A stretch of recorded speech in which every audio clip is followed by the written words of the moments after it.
So, Assalamu alaikum, students.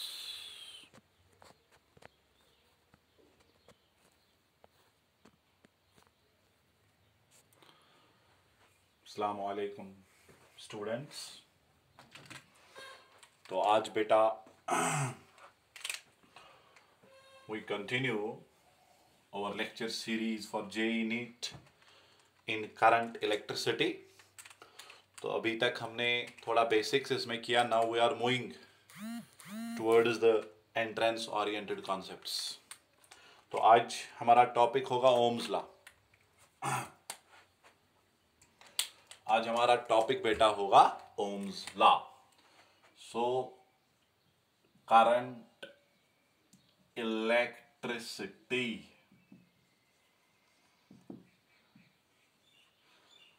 So we have lecture number 4, JEE and NEET. तो बेटा आज हम ओम्स लॉ के बारे में थोड़ा सा जल्दी पढ़ेंगे.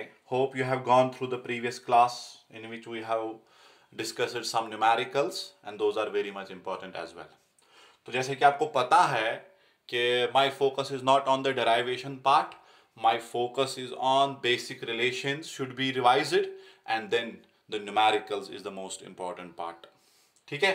तो क्वेश्चन है, तो आज हम टॉपिक थोड़ा जल्दी डिस्कस कर लेंगे ओम्स लॉ. ठीक है. तो ओम्स लॉ क्या है बेटा? ओम्स लॉ है कि अगर हम एक कंडक्टर लेंगे with cross sectional area A and length L, और इस कंडक्टर को बेटा आप अप्लाई करेंगे पोटेंशियल डिफरेंस V. जैसे कि आपको पता है पोटेंशियल डिफरेंस अप्लाई करने से क्या होगा, इस कंडक्टर में इलेक्ट्रिकल फील्ड सेटअप होता है. और याद रखो बेटा, वो इलेक्ट्रिकल फील्ड इतना जल्दी सेटअप हो जाता है कि इलेक्ट्रिकल फील्ड इतना जल्दी सेटअप हो जाता है that is within the speed of light.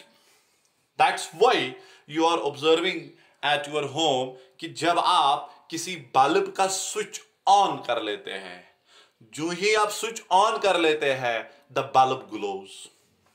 Bulb glow कर लेता है. तो उससे हमें पता चल रहा है क्या ये ऐसा है कि जब स्विच ऑन कर लेंगे तो इलेक्ट्रॉन स्विच से बल्ब तक जाएंगे? नहीं. We have not to wait those things because जो तार स्विच से लगा, स्विच से लेकर बल्ब तक है, उस तार में पूरे के पूरे इलेक्ट्रॉन्स भरकर है. जैसे कि आपने पिछले न्यूमेरिकल में देखा, 1 क्यूबिक मीटर में 10 रेज्ड पावर 29 इलेक्ट्रॉन्स होते हैं. अगर हम 1 लाख की बात करेंगे तो 10 का पावर 5 ही होता है. I am asking now 10 raised power 29. It means there is a large number of free electrons there.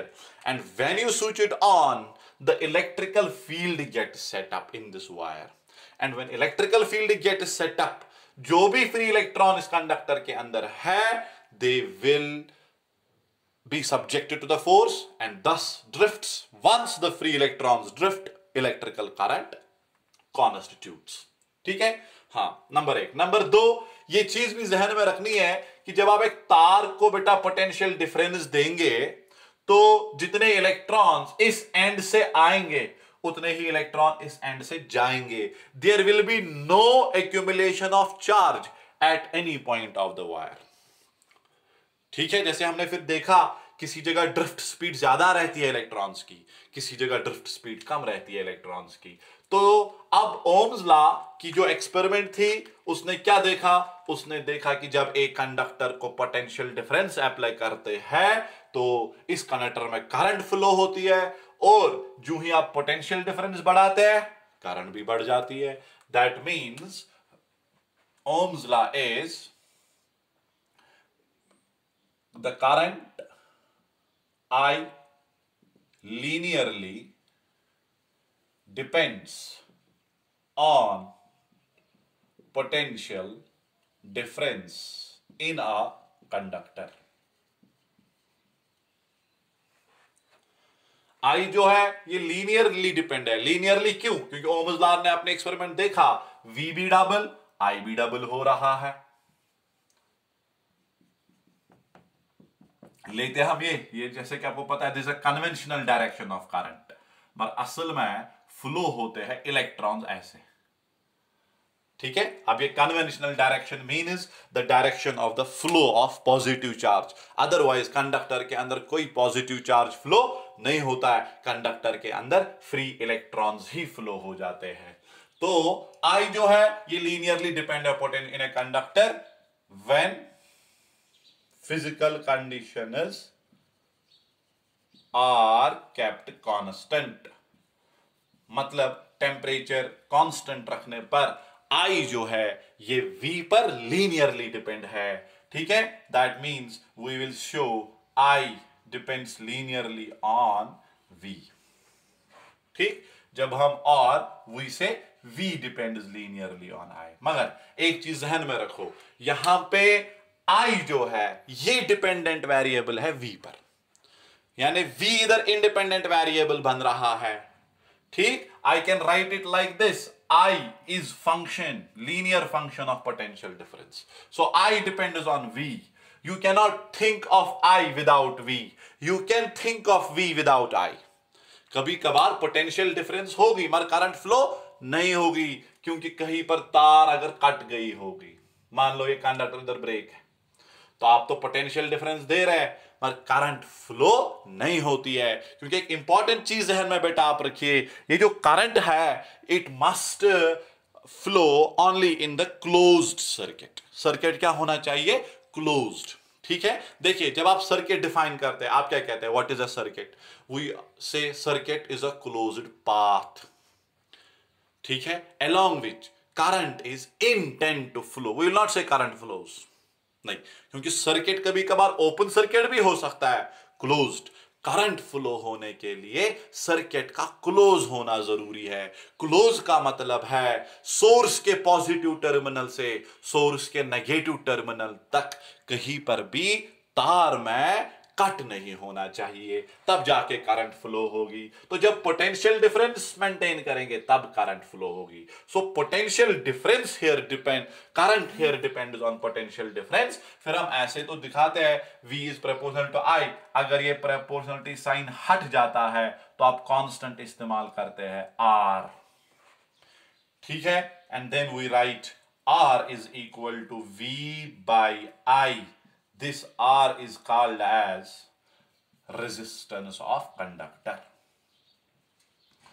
ठीक है। तो यहां पे अब आपको पता होगा what is the cause of resistance, resistance की वजूहात क्या है, तो वो आपको 12th की लेवल पे पढ़ा होगा कि रेजिस्टेंस का काज क्या है? Collusion between electrons and colonel's, क्योंकि ये जो फ्री इलेक्ट्रॉन्स चलने लगते हैं फील्ड की वजह से, चूंकि उधर कंडक्टर में immobile positively charged ions called colonel's है, तो ये इलेक्ट्रॉन्स इनके साथ कोलाइड कर लेते हैं, यानी इनका फ्लो स्मूथ नहीं है।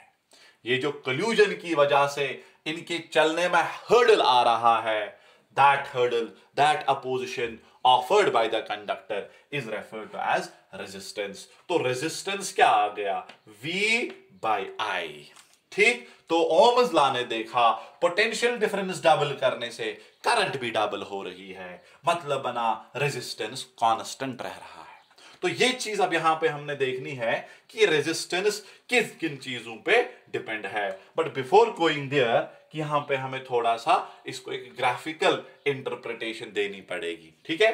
तो बिफोर ये R जो है इधर, ये आपको पता होना चाहिए ये R है क्या बेटा?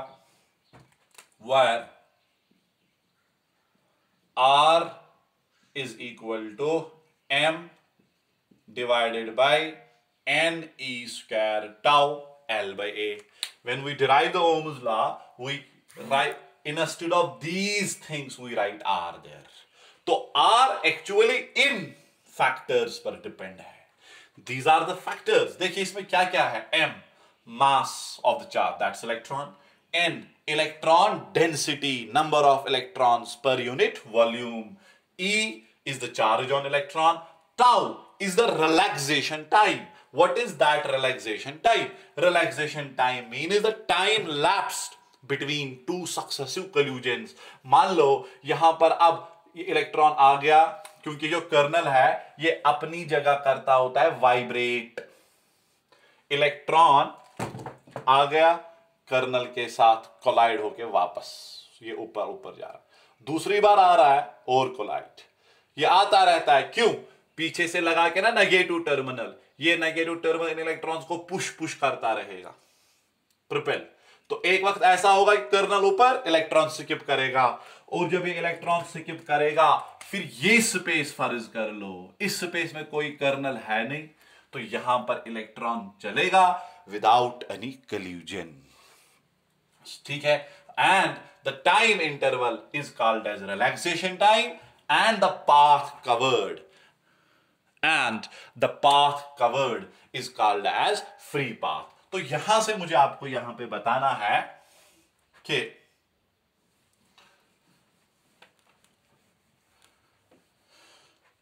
ये जो आ रहा है ये अब दो चीजों पे यहां पे बेटा डिपेंड आ रहा है, इस हिस्से पर और इस हिस्से पर।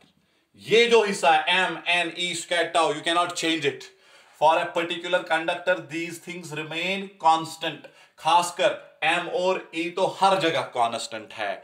अगर कंडक्टर टू कंडक्टर देखा जाए n चेंज हो सकता है, किसी कंडक्टर में ज्यादा नंबर ऑफ फ्री इलेक्ट्रॉन्स, किसी कंडक्टर में कम नंबर ऑफ फ्री इलेक्ट्रॉन्स। ठीक है, तो n चेंज हो सकता है, tau, but m and e constant. तो ये जो हिस्सा है ये नेचर ऑफ कंडक्टर दिखाता है, it shows nature of conductor. ये L लेंथ, एरिया, ये दिखाता है बेटा डायमेंशंस ऑफ कंडक्टर। तो इस तरीके से ये एक इंपॉर्टेंट चीज आप जहन में रखेंगे कि resistance of conductor depends on nature of conductor as well as dimensions of conductor. फिर इसी नेचर वाले हिस्से को आप रूह से डिनोट करते हैं। क्यों? For a particular conductor this remain is constant and this rho is called as resistivity of conductor. इसको हम कहते हैं इलेक्ट्रिकल रेजिस्टिविटी भी, इसका दूसरा नाम स्पेसिफिक रेजिस्टेंस भी है। ठीक है, दैट मींस अगर हम कंडक्टर की लेंथ को चेंज करेंगे, अगर हम रो है अब m/n(e²)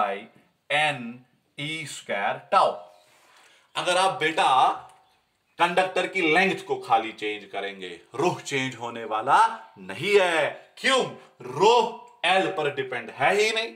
अगर आप क्रॉस सेक्शनल एरिया चेंज करना चाहते हैं, रोह चेंज होने वाला नहीं है, तो rho is independent of dimensions of conductor. Rho only depends on nature of conductor.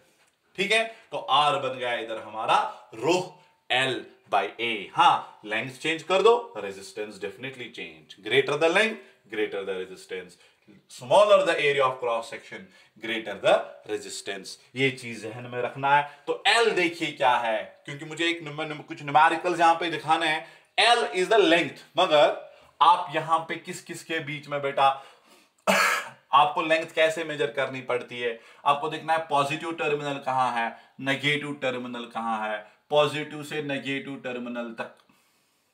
This becomes the length of conductor. जब मैं इंशाल्लाह कुछ न्यूमेरिकल्स दिखाऊंगा तब थोड़ा ये और आपको क्लियर करूंगा कि ये L कभी वैरी भी हो सकता है in a different shapes of a conductor. We discuss that in detail, resistance of different shapes of conductor. तो इस तरीके से फिलहाल आपके जहन में यह याद रहना चाहिए कि रेजिस्टेंस जो है, ये रेजिस्टेंस बेटा दो चीजों पर डिपेंड है। कितने चीजों पर? दो। किस किस पर? नेचर पर भी और डायमेंशंस पर भी। और ये जो नेचर वाला हिस्सा है ये एक पर्टिकुलर कंडक्टर में कांस्टेंट रहता है। ये तभी चेंज होगा जब आप एक कंडक्टर की जगह दूसरे कंडक्टर को ले आएंगे।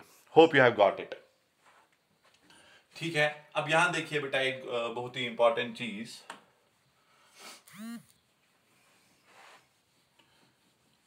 कि अगर आप अब ग्राफिकल यहां पे दिखाएंगे तो आप क्या दिखाएंगे? Graphs of V versus I। ठीक है, तो अब हमारे पास कॉन्सेप्ट है R is equal to V by I. V is equal to IR. अब दो तरीके के ग्राफ आपको पूछे जा सकते हैं। कभी कभार ग्राफ ऐसे होगा V और I के बीच में, और कभी कभार ग्राफ I और V के बीच में होगा। ठीक, फर्क क्या रहेगा? अगर V और I के बीच में है तो गौर से यहां देखो, V इक्वल टू IR। अगर V और, तो हम फिर V को Y लेंगे, I को X, R बना M। This is simply the equation of straight line. So in case of conductors, the graph must be a straight line passing through the origin. ठीक, at a low temperature this is a straight line. यहां देखिए, y का काम v ने किया, x का काम I ने किया, तो m is the slope। Slope का काम किसको करना है? R। तो अगर ऐसा ग्राफ है तो इस ग्राफ की स्लोप रेजिस्टेंस है। कैसा ग्राफ अगर है बेटा? अगर ग्राफ V और I के बीच में है तो ये ग्राफ पहले तो स्ट्रेट है। कैसा है? स्ट्रेट, और ओरिजिन में से पास हो रहा है। y equal to mx form में है। ठीक, y का काम v कर रहा है, x का काम I, और m जो स्लोप लाइन की होती है, स्लोप मींस कितना angle, tan theta, that is the slope. तो slope is equal to in this graph tan theta, and this tan theta gives you r। कभी कभार क्वेश्चन ऐसा भी होता है, थीटा होता है कुछ वैल्यू, आपको बताया जाता है बताइए रेजिस्टेंस। बट एक चीज जहन में बिठा लो, slope is equal to r, मगर तब ग्राफ ऐसे होना चाहिए। अब अगर ऐसे होगा, जो नॉर्मल सिचुएशन हमारे पास होती है, बिकॉज वी से I is dependent, V is independent variable, तो इस केस में आपका ग्राफ ऐसे होता है, I is equal to V by R, है ना? अगर इसको क्रॉस लेंगे, I is equal to V by R, तो बेटा I बनेगा 1 by R into V। I ने काम किया, इधर मैं लिखूंगा I बना 1 by R into V। I ने काम किया Y का, V ने काम किया X का, तो ये बना M। तो ग्राफ अब भी स्ट्रेट ही होगा, स्ट्रेट ही होगा, मगर इसकी जो स्लोप है वो 1 बाय R होगी, रेसिप्रोकल ऑफ रेजिस्टेंस। इसको बेटा हम कहते हैं कंडक्टेंस भी। तो ये चीज आपको जहन में रखनी है कि ग्राफ है और स्लोप कैसी स्लोप है। अब जिनका ग्राफ लीनियर नहीं बनेगा वो नॉन ओमिक बन जाएंगे। ठीक है, those will become the non ohmic devices. That means अगर ऐसा ग्राफ बनेगा, ओमिक का तो स्ट्रेट बनेगा, हाँ। अब अगर नॉन ओमिक होगा, नॉन ओमिक का मतलब they do not obey Ohm's law. ठीक है, तो उनका ग्राफ स्ट्रेट नहीं बनता है। अगर हम डायोड की ही बात करेंगे, the graph between I and V अगर मैं बताऊंगा तो वो ऐसे नॉन लीनियर ग्राफ है। ठीक है, देखिए फर्क क्या है। जो स्ट्रेट लाइन होती है इसकी स्लोप हमेशा कांस्टेंट होती है। तो कभी कभार ऐसे भी क्वेश्चन पूछा जा सकता है, in case of a conductor the slope of VI graph is always, वो हमेशा कांस्टेंट रहेगी। इसकी स्लोप रेजिस्टेंस रिप्रेजेंट कर रही है मगर हमेशा कांस्टेंट। अगर आप इसमें स्लोप ड्रा करेंगे, इसमें we will take a very small potential difference change and this will become the tangent। इस tangent की जो स्लोप है, tangent की जो स्लोप है, ठीक है, वो होता है ना dy by dx, that means I by v, delta I by delta v। ठीक है, delta I by delta v, that's again it represents 1 by r। If IV, अगर VI ग्राफ बनाएंगे तो स्लोप होगा डेल्टा V बाई डेल्टा। यानी मुझे आपको यह समझाना है, in non ohmic devices the slope is changing. इधर अलग स्लोप होगा, इधर अलग स्लोप होगा। दैट मीन्स जब स्लोप चेंज हो जाएगी तो रेजिस्टेंस भी चेंज हो जाएगी। तो इस ग्राफ से क्या पता चलता है? Resistance is varying. इस ग्राफ से क्या पता चलता है? Resistance of conductor is always constant. ठीक है, ठीक है। In case of non-ohmic devices, the graph is non-linear. Now, at a particular point of this graph, when we draw a tangent, उस tangent की slope आपको पता है, derivative gives you geometrically the slope, वो होगा delta I by delta V। तो I by V क्या represent करेगा इस इक्वेशन में? 1 by R। तो ये स्लोप तो 1 by R है।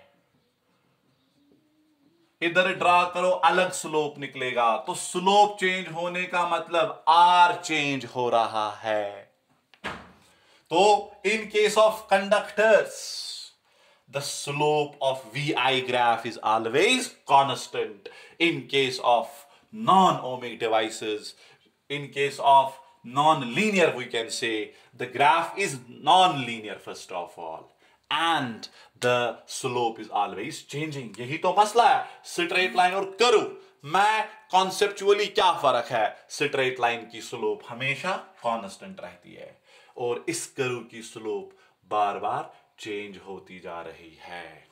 ठीक, इधर कम स्लोप, इधर ज्यादा स्लोप। ठीक है, यहां पे स्लोप रिप्रेजेंट कर रहा है 1 by R। इसका खास ख्याल रखो, जहां स्लोप कम उधर R ज्यादा, जहां स्लोप ज्यादा उधर R come.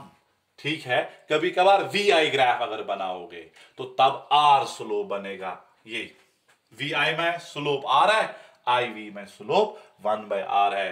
Reciprocal of resistance also called conductance. ठीक है, तो इंशाल्लाह हम आगे और पढ़ेंगे तो तब कुछ और मैं यहां पे डिस्कस करूंगा और न्यूमेरिकल्स भी। यहां पूरा आपका फोकस ग्राफ पर, very important. And the dimensional formula you should know of R, rho, conductance, conductivity, तो वो आप देखिएगा इंशाल्लाह। In the next we will move ahead.